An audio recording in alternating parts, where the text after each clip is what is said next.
GL, ang aktivistang poet. Kontra illegal logging.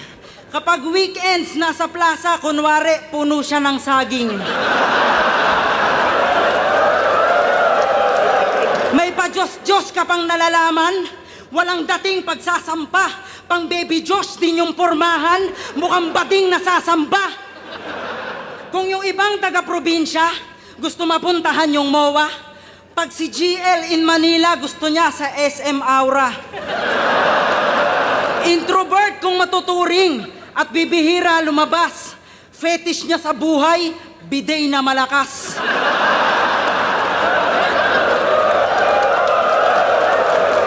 Sinagtala, alter ego, sinagtala. Oo, sakto yung kutob.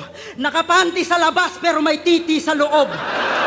Natapat kay hentai kamen, talagang iiyak to. Pag natikman mo yung jackhammer, tsak mabibiyak to.